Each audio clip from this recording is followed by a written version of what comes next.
एकदासो बनन जात, वो अजामिल का उपाख्यान अभी हम लोग वर्णन कर रहे हैं।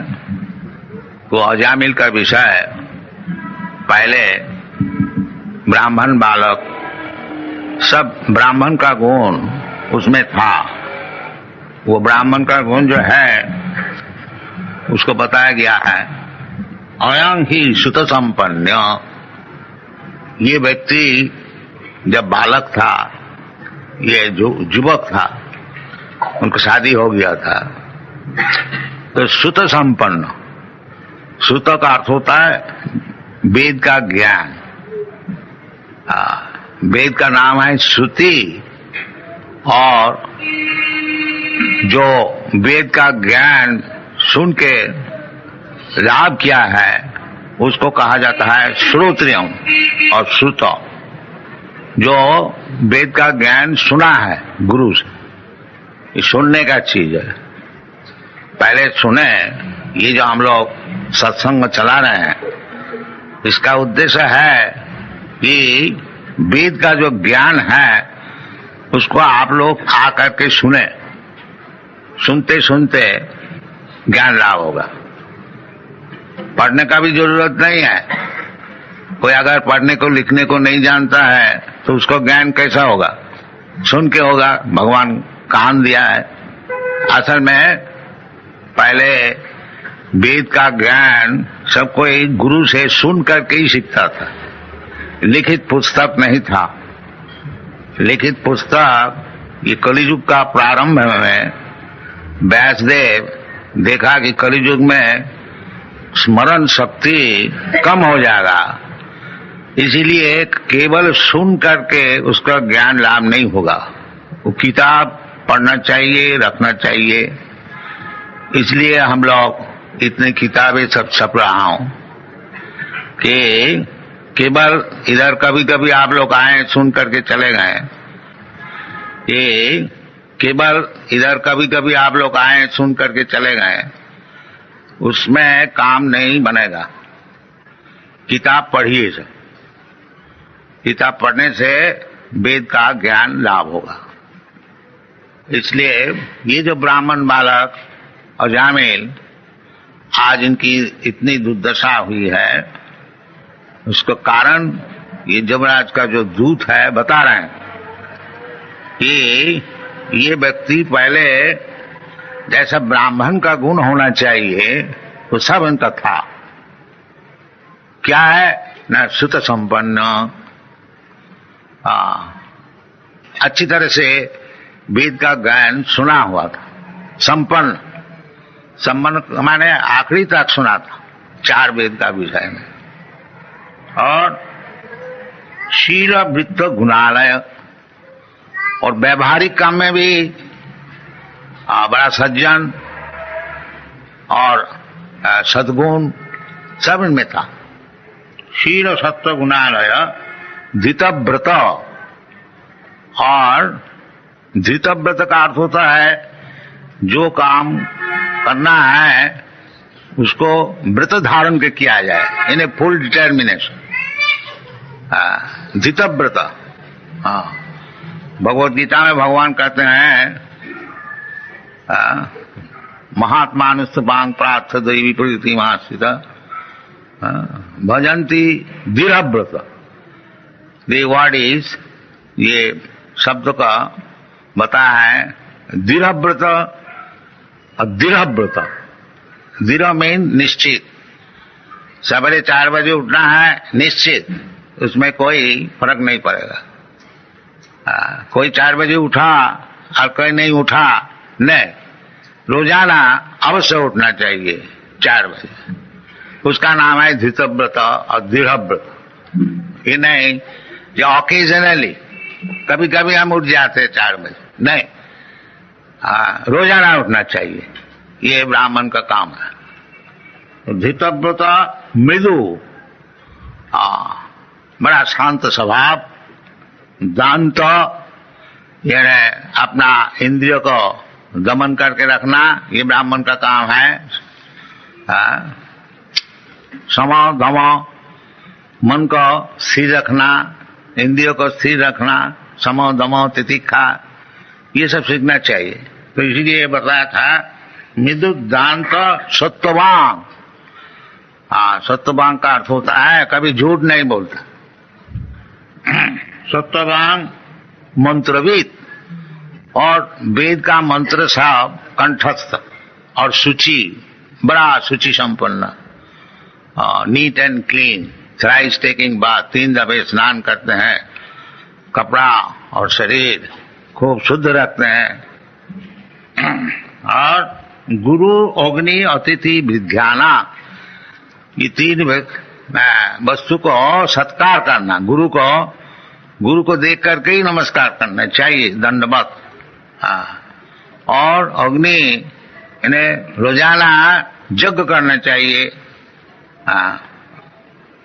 और अतिथि, कोई व्यक्ति अचानक घर में आ जाए उनकी सेवा करनी चाहिए। और वृद्धानां, और विशेष करके वृद्ध व्यक्ति को खूब अच्छी तरह से सम्मान करना, उसको संतुष्ट करना, ये सब गुण है। और शुश्रूषु अनहंकृत, ये ब्राह्मण बालक ये सब करते थे, और अहंकार भी नहीं, जहां इतना करने वाला है।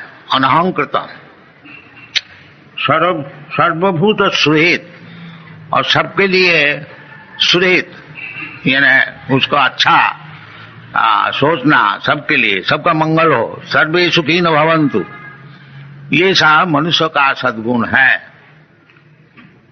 साधु, और साधु एक एक शब्द का अनेक बहुत बड़ा लंबा चौड़ा अर्थ है, संक्षेप में आपको बता दूं।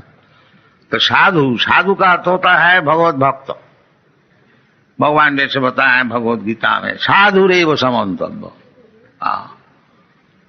साधु का अर्थ होता है कौन? भजते माम अनन्य भाव, अपि चेत सुदुराचारो भजते माम अनन्य भाव, साधु रे वो समन्तव्य। जो कि भगवत भक्त है, भगवत सेवा छोड़ करके और दूसरा काम उनका नहीं है, उसका नाम है साधु। ये साधु शब्द भी आया है। मितवाग, और ज्यादा अनशन बकता नहीं। ये भक्त का उचित है कि केवल भगवान का ही नाम कीर्तन करें। अनशन बकने से खाली परमायु हानि होती है, उसमें कुछ लाभ नहीं है। इसलिए शास्त्र में कहता है वाचांसी वैकुंठ गुणानुवर्णन। यदि आप बात करें, बातचीत करें, तो वैकुंठ जो भगवान है उनका विषय करें। वो सिनेमा एक्ट्रेस का विषय नहीं। श्रवणम कीर्तनम विष्णु।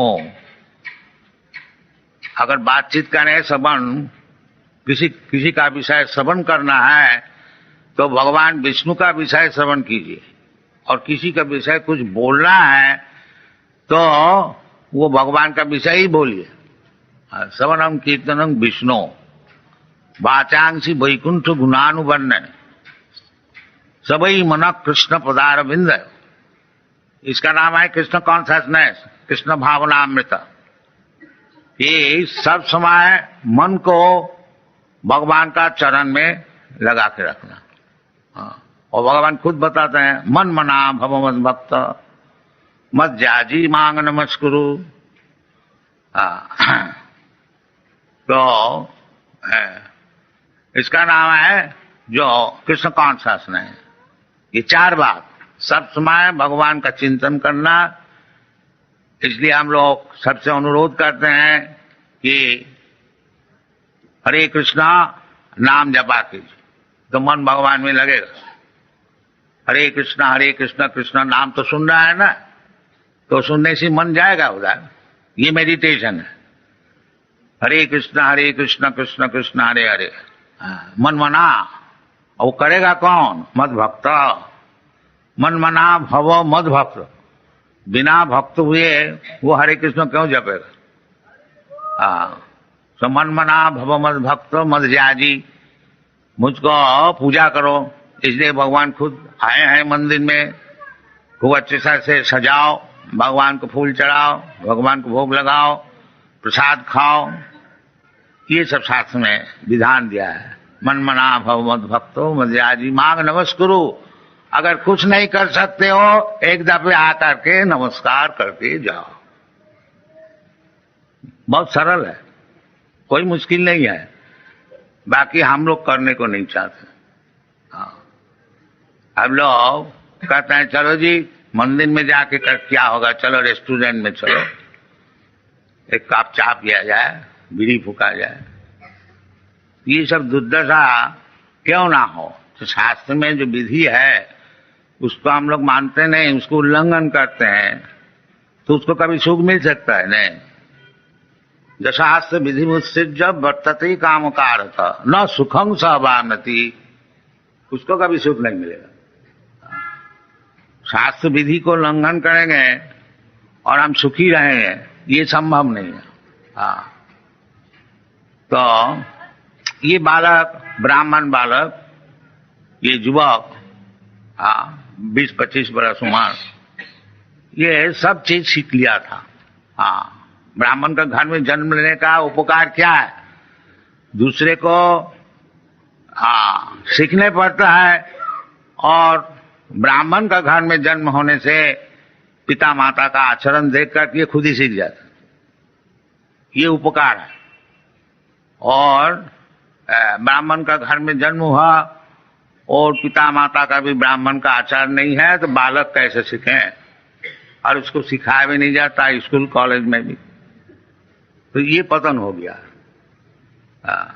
तो पतन होने का बहुत कारण है, और एक कारण ये बता रहे हैं कि एकदा असौ, वो जो अजामिल ब्राह्मण कुमार एक दफे वनंग जात, वन में गया था।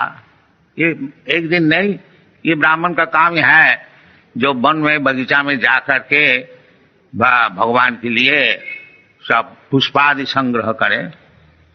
भगवान बोलता है पत्रम पुष्पम फलम तोयम जो मी भक्त्या प्रयच्छति।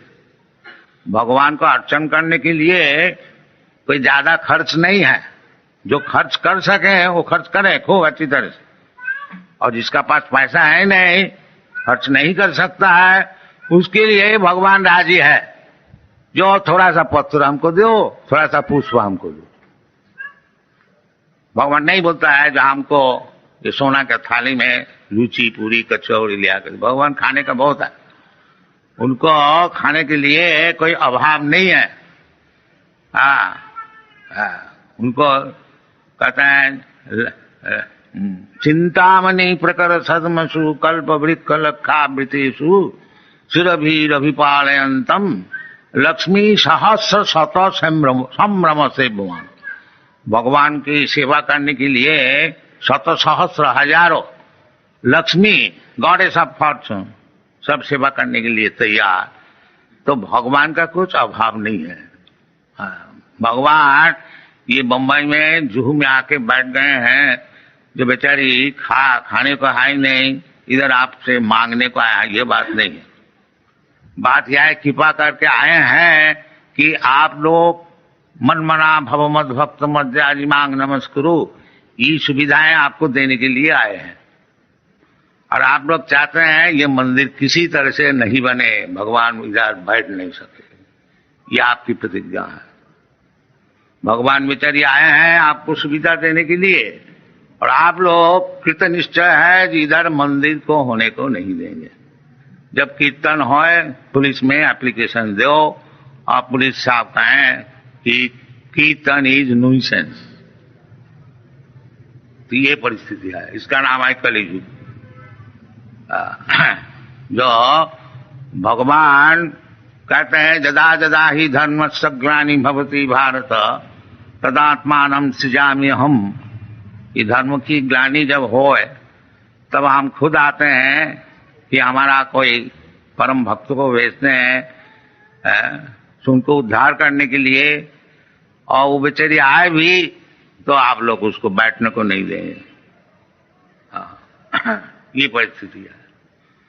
तो ये बालक बालक ब्राह्मण का सब गुण वो सब लाभ किया था, परंतु एक दिन एकदा सो बनंग जाता, वो वन में जाने का समय किस लिए वन में जाते हैं ना, पितृ संदेश की दिजा। पिताजी घर में बैठ के भगवान की अर्चना कर रहे हैं और पिताजी आदेश दिया है बेटा ये सब फूल और घास और तृण ये सब ले आओ। ब्राह्मण है, उनका पास ज्यादा तो पैसा है नहीं, बाकी भगवान कहते हैं जो हमको पत्र पुष्प दो, पैसा है नहीं तो क्या हुआ, पत्र पुष्प तो कहीं भी मिल जाएगा, घर में भी मिल सकता है, घर का बाहर में भी मिल सकता है। ये कोई बात नहीं है जो लुची पूरी हलवा देने से ही भगवान संतुष्ट रहेंगे। नहीं, भगवान कहते हैं पत्रम पुष्पम फलम तो यम जूमी भक्त्या प्रदत्ते तद हम अस्नामी, मैं इसको ग्रहण करता हूं, खाता हूं। और भगवान आपका हाथ में एक दफे खा लिया तो फिर आपको क्या अभाव होगी, तब तो आप सबसे बड़ा आदमी हो गया। ये सब उदाहरण है जो भगवान एक दफे जिसका हाथ से खा लिया था उसको कभी दारिद्रता नहीं रहेगा। शास्त्र में बताते हैं। आजकल सब कोई हम लोग को पूछते हैं जी भगवत भजन करके क्या होगा, आदमी सब गरीब है और उसको पहले खाने को चाहिए, और हम लोग एडवर्टाइज करते हैं जिसको खाने के लिए कोई संस्थान नहीं है, पहनने का कपड़ा नहीं है और रहने का जगह नहीं है, आइए हमारा पास, हम बम्बई में और अच्छी तरह से मकान बना रहे हैं, सब आइए रहिए। बाकी कोई नहीं आता, हमको परदेश से आदमी लाने पड़ता है मंदिर चलाने के लिए, कोई आते नहीं। ये बहुत खेद का बात है, जो भारतीय कृष्ण है उसमें भारतीय कोई आता नहीं, वो मिल में जाता है, इधर नहीं आता। तो हम लोग क्या करें, हम लोग तो खुशामदी कर रहे हैं कि आइए इधर रहिए, इधर भगवान का प्रसाद खाइए और कीर्तन कीजिए और सब चीज आपको मिल जाएगा। भगवान खुद कहते हैं तेषाम नित्याभियुक्तानाम योग किमं बहम। What is the first line?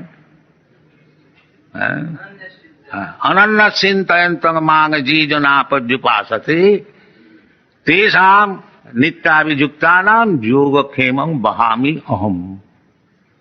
यदि आप अनन्य चिंतन केवल भगवान की चिंतन में नियुक्त रहे,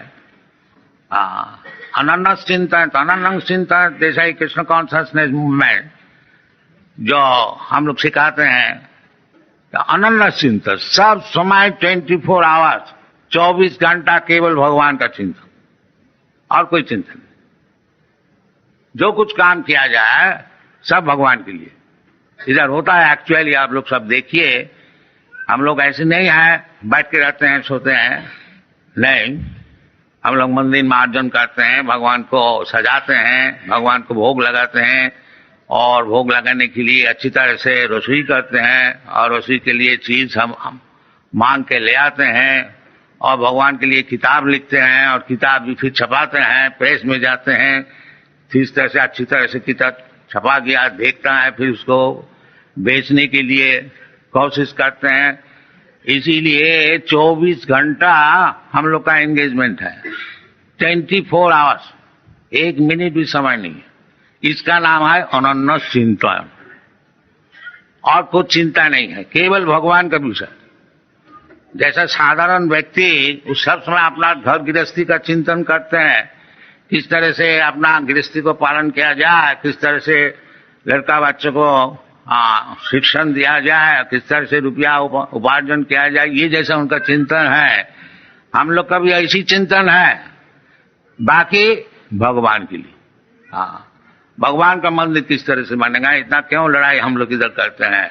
हमारा 108 मंदिर है और एक अगर इधर नहीं हुआ तो 107 तो जरूर रह जाएगा, तो उसमें हमारा कुछ नुकसान नहीं है। बाकी हम लोग सोचते हैं जो ये भगवान का मंदिर, बम्बई इतना बड़ा भारी शहर है, क्यों अच्छी तरह से नहीं बनाया जाए, ये हम लोग का चिंता। बाकी बाधाएं देते हैं, नहीं तुमको नहीं देगा, तो बाधाएं देने होने दीजिए, बाकी हम लोग चिंतन नहीं छोड़ेंगे। हमारा चिंतन चलेगा, ये हमारा काम है। उसमें सफल होए और नहीं सफल होए वो चिंतन है नहीं। सफल होगा भगवान की इच्छा होगा तो तुम इच्छा होगी तो सफल होगा, और नहीं होगा तो हमारे क्या, भगवान का काम भगवान को करने को नहीं दिया तो उसमें हमारा कोई नुकसान नहीं। हाँ, तो ये इसका नाम है मन मना मम भक्त। ये इतना प्रयास कौन करेगा अगर भक्त नहीं हुआ? वो लोग छोड़ देगा, मतलब क्यों इतना झंझट में जाए। चलो जी, इतना टाइम तो कुछ शेयर मार्केट में स्पेकुलेशन करने से कुछ रुपया पैदा हो जाए।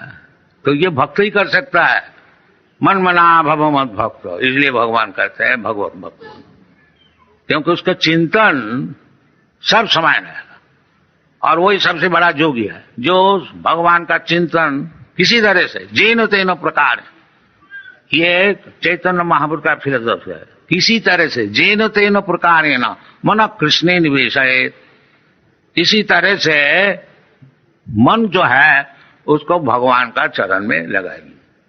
ये कृष्ण कॉन्शसनेस फिलोसफी।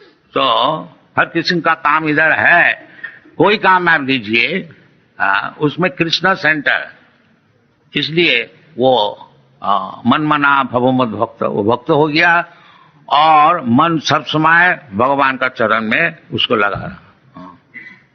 तो उसके लिए भगवान खुद कहते हैं जो इस प्रकार जो व्यक्ति है सब समय हमारा चिंतन करते हैं उसको कोई अभाव नहीं रहेगा। उसका अभाव का विषय है मैं खुद देखूंगा। तेषाम नित्याभियुक्तानाम योगक्षेमं वहामि अहम। Whatever necessities they have got, Krishna will bring personally. Here, you take it. And actually आप लोग देखिए सब, हमारा 108 मंदिर है सारा दुनिया में, और एक एक मंदिर में 50 से कम नहीं 200, 250, 300 तक है भक्त लोग। और समझ लीजिए कितना भक्त है 108 मंदिर में सारा दुनिया में। लंदन में है, न्यूयॉर्क में है, लंदन में 2 है, एडिनबरा में है, और लॉस एंजलिस में है, बॉस्टन में है, अमेरिका में 40 है, ऑस्ट्रेलिया में है, कनाडा में है, सब जगह में है। हाँ, बाकी कोई भी मंदिर में आप लोग जाइए देखिएगा कुछ अभाव नहीं है। योगक्षेमं वहामि अहम, ये प्रैक्टिकल है, ये थियोरिटिकल नहीं है जहां हम लोग धोखा देते हैं, बात बताते हैं। आप जाइए मुंबई में भी देखिए कितना परेशान हम लोग हो रहा है, बाकी हमारा सेवा पूजा चल रहा है। अगर मंदिर बनाने को नहीं भी दें तो हमारा सेवा पूजा तो चल रहा है, उसमें हमारा नुकसान कोई नहीं है।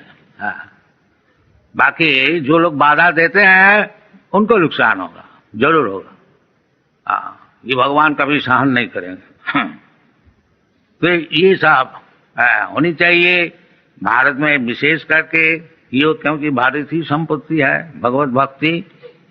भगवत भक्ति जो है विशेष करके भारतवर्ष में ही है, इसलिए देवता लोग भी भगवान से प्रार्थना करते हैं कि हमको फिर भारतवर्ष में जन्म दीजिए।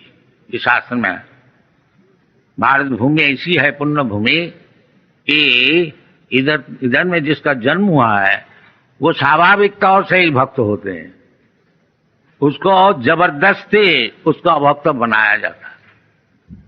अभी तक जब हम लोग कोई संकीर्तन मूवमेंट किसी शहर में करते हैं, आप लोग देखा होगा मुंबई में हम लोग वो what is that place, cross मैदान में 2 दफे 3 दफे किया था। तो 30,000 40,000 व्यक्ति सब आते थे। कलकत्ता में किया था, उधर भी यही, हैदराबाद में किया था, मद्रास में किया था। तो अभी तक भगवत भक्ति भारतीय लोग भूला नहीं है, उनको जबरदस्ती भुलाया जाता है। तो भूला नहीं, इसको छोड़ना नहीं, फिर मनुष्य जीवन का असफलता हो जाएगा। ये नहीं, मनुष्य जीवन का सफलता चाहते हैं तो ये भगवत भक्ति अवश्य ग्रहण किया जाए। भगवत भक्ति हीन जाति जपस तप क्रिया अप्राणस्य ही देह समन्ननं लोकरंजन। भगवत भक्ति जिसका है नहीं, उनको बड़ा जाति और जपस तप, ऑस्टेरिटी, तपस्या, और क्रियाकांड ये सब कैसी है? दे अप्राण से ही देव सब मन्नन लोक, जैसा मुर्दा को सजाया जाता है, मुर्दा को सजाने से मुर्दा का क्या लाभ होता? कुछ नहीं लाभ होता, न किसी का लाभ होता। लोक रंजन, एक लोक रंजन है। देखो जी ये मुर्दा को कैसा सजा के ले जा रहा है, आदमी ताली ठोकेगा देखोगे, पर उसमें लाभ कुछ नहीं है। इसी प्रकार आप खूब बड़ा जाति बन जाइए और बड़ा इंडस्ट्रियलिस्ट बन जाइए, सबको बड़ा बड़ा बन जाइए, और भगवत भक्ति आई नहीं तो वही मुर्दा सजाने के लिए जैसा होता है वो बात। इसलिए भगवत भक्ति नहीं छोड़ना चाहिए। और चाहे ये भगवत भक्ति, ये जो अजामिल पिता का निर्देश अनुसार कहते हैं पितरी संद्री सकृत द्विजो, ये ब्राह्मण का लक्षण है कि पिताजी पूजा में बैठे हुए और पिताजी ऑर्डर दिया है अज्ञान, बेटा थोड़ा फूल फल ले आओ और भगवान को सेवा में लगाएंगे, और द्विज, ये द्विज का काम है। आदाय तत्व आवृत्य फलो पुष्प समित कुशान, और पिता का निर्देश अनुसार वो बालक फल फूल और समित इन्हें कुश ये सब लेकर के आ रहे थे वन से। और रास्ता में क्या देखा है कि ददर्शा कामिनं कश्चित्, एक कामी पुरुष को देखा। कामी माने शूद्र, शूद्र होता है कामी, और ब्राह्मण होता है संयमी, काम को संयमन करते, समाओ, समाओ दमाओ। अगर कोई व्यक्ति लास्टी डिजायर्स को दमन नहीं कर सकता है वो शूद्र। और जो दमन कर सकता है वो ब्राह्मण है, वो स्वामी है, वो गोस्वामी है। स्वामी का अर्थ होता है मालिक, गोस्वामी का अर्थ होता है जो इंद्रिय का मालिक। साधारणतः इंद्रिय का दास होता है। जीवा है एक इंद्रिय, वो बोला जी एक बीड़ी हमको दीजिए, जीवा सूख गया है तो इसी वक्त बीड़ी देनी चाहिए। तो इसका माने मैं जो है जीवा का दास है। जीवा बीड़ी मांग रहे हैं, सिगरेट मांग रहे हैं, हम भी उसको दे रहे हैं। इसका माने हम तो समझते हैं मालिक है इंडिपेंडेंट, बाकी हम जीवा का दास है। और जब अब जीवा का दास नहीं होंगे, जीवा बोलता है हमको बीड़ी दीजिए, आप जब बोलेंगे नहीं बीड़ी दीजिए, तब अब जीवा का दास नहीं, गो का दास नहीं है, गो का स्वामी है, गोस्वामी, उसका नाम है गोस्वामी। जीवा एक इंद्र है, इंद्र का नाम होता है गो, और जब गो का दास हो जाते हैं तो गोदास, और जब गो का स्वामी हो जाते हैं तो गोस्वामी, इसका नाम। गोस्वामी ये नहीं है तो नाम में तो गोस्वामी है और है बीड़ी का दास, ऐसे काम नहीं चलेगा। गोस्वामी का अर्थ होता है जो गो का स्वामी है। स्वामी जो टाइटल दिया जाता है सन्यासी को, इसका मतलब है जो सब इंद्रियों का स्वामी है, इंद्रिय का दास नहीं है। इसी प्रकार कहते हैं आदाय तथा फल पुष्प ददर्श कामिनं कश्चित्, कामिनं लस्टी मैन, दैट मीन शूद्र। एक शूद्र को देखा, कामिनं कश्चित् शूद्रं, शूद्र बता दिया। सह कश्चित् शूद्रं सह बुधिष्या पित्या च मधुमौरेयं मदा घूर्णित नेत्र।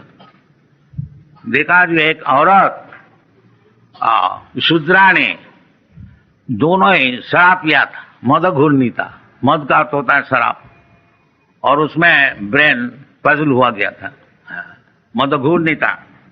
इत्याच मधुमौरेयं मदा घूर्णित नेत्र, आग भी घूम रहा था, इन्हें बहुत अच्छी तरह से पिया हुआ था शराब। आजकल तो इसमें इनकरेजमेंट दिया जाता है, जाइए इधर शराब का दुकान है, बाकी ये सब शूद्र का काम है। ये ब्राह्मण का काम नहीं है, ये शूद्र का काम है।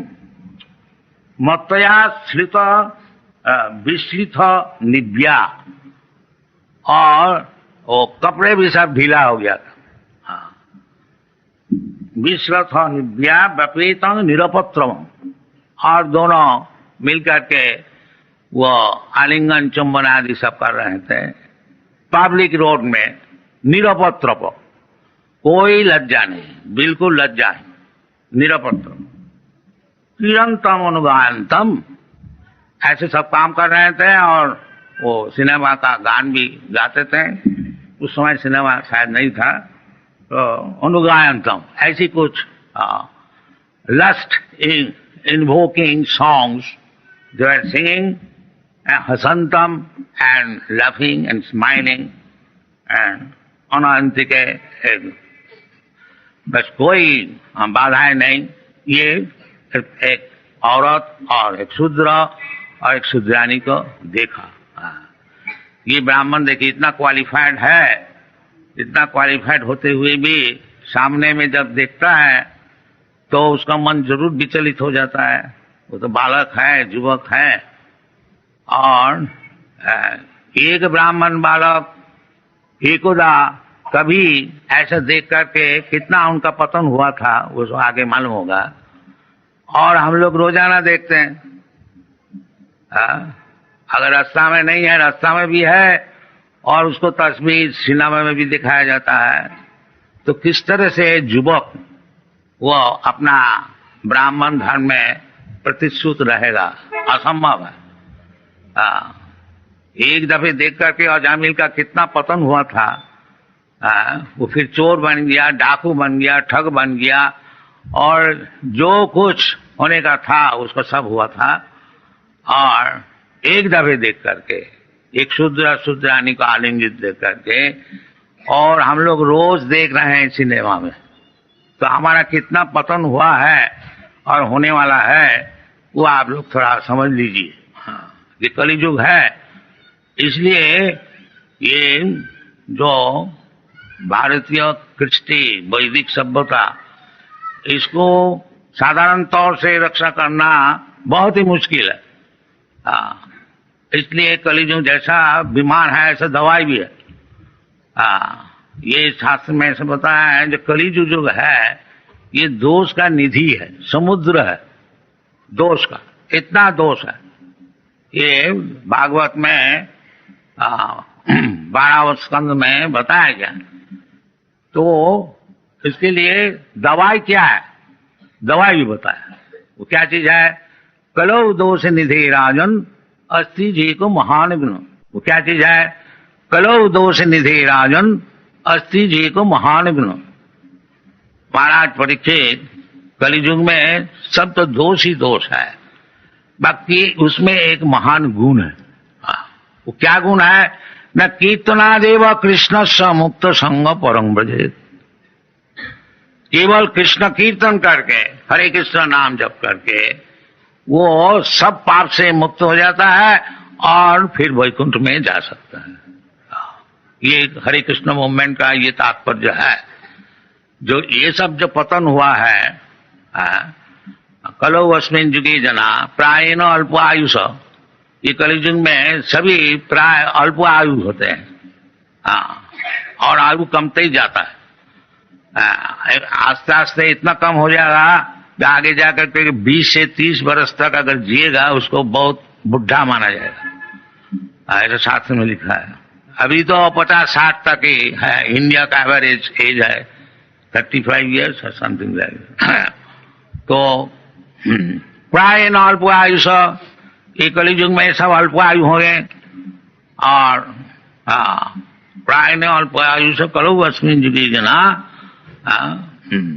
और पारमार्थिक ज्ञान लाभ करने के लिए, मुक्ति होने के लिए इसको प्रयास नहीं जाएगा। तो इस स्थिति में शास्त्र में इसीलिए बताया है जो हरे नाम हरे नाम हरे नाम इव केवलम कलौ नास्तेव नास्तेव नास्तेव गतिरन्यथा। कलियुग में ये यदि कोई उद्धार होने को चाहते हैं, लिबरेटेड, लिबरेटेड का अर्थ होता है कि ये जो जन्म मृत्यु है, जड़ा व्याधि, ये स्वाभाविक नहीं है, अस्वाभाविक है। जीव जो है नित्य शाश्वतोयं, ये तो नित्य है, ये मरने वाला नहीं है, शाश्वत। न हन्नते हन्नमाने शरीरे, और ये शरीर जो उपस्थित शरीर है ये नष्ट हो जाने से जीवात्मा नष्ट नहीं होता, उसका और एक शरीर मिलता। तथा देहांतर प्राप्ति, तो यदि मैं और आप सब नित्य है और भगवान भी नित्य है, नित्य नित्यानांग चेतन चेतनानाम, भगवान भी नित्य वस्तु है, चेतन वस्तु है, और हम लोग भी नित्य वस्तु है, चेतन वस्तु। हाँ, तो भगवान चाहते हैं कि तुम जो नित्य वस्तु है, तुम्हारा जन्म मरण नहीं है, तुम जो जन्म मरण माला में फंसे हुए हैं, इससे निकल आओ, इसका नाम है मुक्ति, इसका नाम है मुक्ति। मुक्ति परेशान स्वरूपेण अवस्थिति, मुक्ति हित्या अन्यथा रूपम स्वरूपेण अवस्थिति, ये मुक्ति का विश्लेषण है कि अभी हम लोग स्वरूप भूल गया।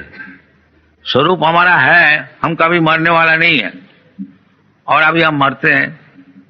एक शरीर पलट के और एक शरीर ग्रहण करते हैं, फिर शरीर 84 लाख योनि है, उसमें घूमते फिरते हैं। ये हमारा बंधन, ये बंधन से मुक्त होने से उसको मुक्ति कहा जाता है। स्वरूपेण अवस्थिति, स्वरूप का अर्थ होता है हम मरने वाला नहीं है।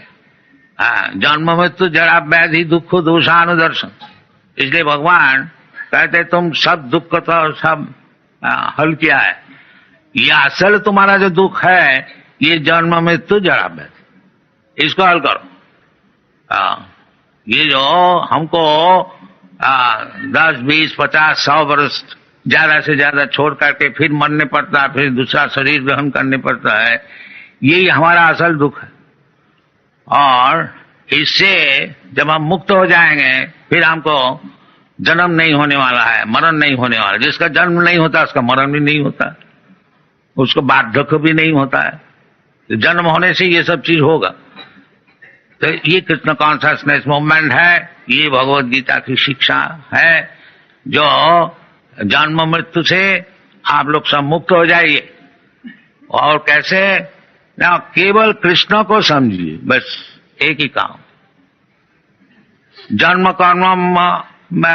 कर्मम समे दिव्यम जो जानाति तत्व, जो कृष्ण अजोपि सन अव्ययात्मा, भगवान कहते हैं हम अजो होते हुए भी हम देवकी नंदन होते हैं, जसदा नंदन होते हैं। कुछ हमारा कारण है, तो ये कारण को कोई समझे। जन्म कर्म समे दिव्यम जो जानाति तत्व, ये भगवान क्यों इधर मनुष्य का रूप से आते हैं और देवकी नंदन होते हैं, जसरा नंदन होते हैं, और फिर इधर लीला करते हैं, इसको समझो। जन्म कर्म दिव्यम, ये है दिव्यम, ये साधारण नहीं है। तो इसको अगर कोई समझ गया, जन्म कर्म में दिव्यम जो जानाति तत्व तात्विक, उसको क्या लाभ होता है? मुक्त हो जाता है। तत्ता देहंग पुनर्जन्म नहीं थी मामी थी कम, उसको फिर ये शरीर छोड़ करके और भौतिक शरीर नहीं मिलता है। फिर किधर जाता? माँ में वो हमारे पास चले आते हैं वैकुंठ में। तो उधर जाने से जदगत्याना निवर्तन्ते तद्धामम परमम, जो वैकुंठ में जाने से फिर उसको लौटने नहीं पड़ता है, फिर उसको भौतिक शरीर धारण करने को नहीं पड़ता है, फिर वो निरंतर जीवन और ज्ञानमय जीवन और आनंदमय जीवन, आनंदमय अभ्यासात, फिर इसको अर्जन करना चाहिए। ये इसलिए मनुष्य शरीर है। मनुष्य शरीर वो कुत्ता भेड़ी के लिए केवल खाया पिया और मजा किया और मर गया, ये मनुष्य शरीर नहीं है। मनुष्य शरीर इसलिए है कि भगवान को समझे। तो वो एक दिन हमको कोई पूछ रहा था जो मनुष्य जीवन का उद्देश्य क्या है? मनुष्य जीवन का उद्देश्य यही है जो भगवान का चरण में शरणागत हो जाओ, बस सब काम बन जाए। सर्वधर्मान परित्यज्य मामेकं शरणं व्रज, और उसमें क्या लाभ होगा? अहं त्वा सर्व पापेभ्यो मोक्षयिष्यामि मा शुचि। आदमी का दुख होता है पाप से, और जो भगवान का शरणागत हो जाते हैं फिर उसका कोई दुख नहीं रहता है। अनन्य चिंतन माम जी जना पर्युभासते तीसाम नित्याभियुक्ता नाम योग क्षेमं वहाम। श्री कृष्ण कॉन्शसनेस मूवमेंट का ये तात्पर्य है कि किसी तरह से भगवान का चरण में शरणागत हो जाइए, फिर आपको सब दुख मिट जाएगा, कोई चीज का अभाव नहीं है। हम लोग सब अभाव के लिए सब समय परिश्रम करते हैं। मन षष्ठानि इंद्रियानि प्रकृति स्थानी कर सकते, तो अभाव निर्वाह करने के लिए, उसको पूर्ण बनाने के लिए मन और इंद्रिय से हम लोग काम करते हैं। मन षष्ठानि इंद्रियानि प्रकृति स्थानी कर सकते, सो प्रकृति में नहीं होगा। जैसे कोई आदमी जेल में है, वो जेल सुपरिंटेंडेंट को अगर किसी तरह से सुखी करे तो उसमें उसको काम नहीं बनेगा। जब तक गवर्नमेंट उसको नहीं छोड़ देने का आज्ञा देता वो नहीं छूटे। तो इसीलिए हम लोग जो ये भौतिक जीवन में स्ट्रगल कर रहे हैं, मन षष्ठानि इंद्रियानि प्रकृति स्थानी कर सकते ममई वांश जीव भूत जीव लोक सनातन। भगवान कहते हैं जो जीव है, जीवात्मा, ये सब हमारा अंश है। बाकी वो इधर मन और इंद्रिय लोक के इंद्रिय द्वारा सुखी होने को चाहते हैं। मन षष्ठानि इंद्रियानि प्रकृति स्थानी कर सकती माने struggling, but he is not happy. बाकी वो हैप्पी कैसा होगा कि अपने बुद्धि से स्ट्रगल करके सुखी होने की जो चेष्टा चल रही है वो उसमें नहीं हो, तो फिर कैसे होगा न भोक्तारम जगतपसाम सर्वलोक महेश्वरम श्रीदम सर्वभूतानाम ज्ञाता माम शांति। वो जो मेंटल कॉन्कॉक्शन क्रिएशन करते हैं, ये प्लान किया जाए तो हम लोग सुखी हो जाएंगे, ये प्लान किया जाए वो कभी नहीं होगा। क्योंकि वो मन का प्लान है, वो भगवान का प्लान नहीं है। और दुनिया में भगवान का प्लान चलता है, हमारा मन का तुम्हारा मन का प्लान नहीं चलेगा। हम प्लान किया है जो हम खूब अच्छी तरह से मकान बनाए, बैंक बैलेंस बनाए और हम कभी मरेगा नहीं और इसको भोग करेंगे। बाकी भगवान का प्लान है तुमको मरना ही पड़ेगा, इसको सब छोड़ना ही पड़ेगा। तुम क्या प्लान बनाओगे? कुछ प्लान नहीं बनेगा। सर्वहरं मृत्यु अहम, भगवान बोलते हैं जब मृत्यु रूप से तुम्हारा सब चीज छीन लेंगे, बस कोई चीज तुम्हारे साथ नहीं जाएगा। बस ऐसी आए हो ऐसी जाओगे, एक शरीर लिया था अभी और एक शरीर मिलेगा, बस ये प्लान है हमारा। दैवी जैसा गुणमयी ममो माया दुरुत्तया, ये भगवान की माया की प्लान है, इसको आप अतिक्रम नहीं कर सकेंगे। दुरुतिक्रम it is not possible. You may try your best struggle but it is not possible. तो मामे जब प्रबद्धन्ते माया में तांग तरंती थे, जो भगवान का भक्त हो जाते हैं वो फिर नई प्लान बनाते हैं। वो तो भगवान का चरण में अपने को छोड़ देता है। जब भगवान आप ही का प्लान चलता है और अब आपका चरण में मुझको हम समर्पण कर दिया, जो प्लान आपको बनाना है बनाइए। Thank you very much. Hare Krishna.